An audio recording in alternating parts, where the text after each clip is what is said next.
আসসালামু আলাইকুম। আজকে রান্না করবো শোল মাছ দিয়ে লাউ।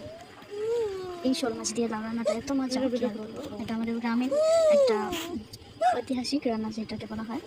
এটা গ্রামের মানুষ খুবই পছন্দ করে। লাউ কেটে নিয়েছি, দেখুন এই যে একটা তেল বসিয়ে দিলাম, এটাকে তেল দিয়ে দিচ্ছি। তেল দেওয়ার পর তেলটা গরম হওয়ার পর পেঁয়াজ দিয়ে দিচ্ছি। পেঁয়াজ দেওয়া হয়ে গেলে পেঁয়াজটা ভাজার মধ্যে পানি দিব।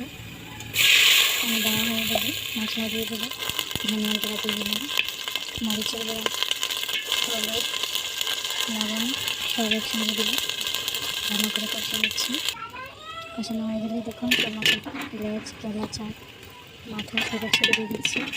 এই যে কত সুন্দর করে তিনটে পিস করে নিয়েছি। দেখুন রান্নাটা খুবই দারুণ, খুবই সুস্বাদু হয়েছে।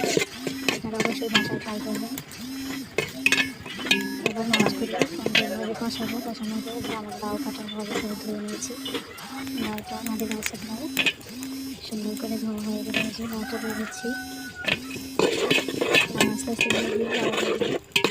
লাউর মধ্যে এক্সট্রা কোনো পানি দেবো না। সবগুলো লাউ দেওয়া হয়ে গেলে দেখুন আমি নাড়াচাড়া দিয়ে একসঙ্গে মিশিয়ে দেবো মশলার সঙ্গে। এবার লাউটা আমার অর্ধেক হয়ে গিয়েছে, ধনিয়ার পাতা দিয়ে দিচ্ছি।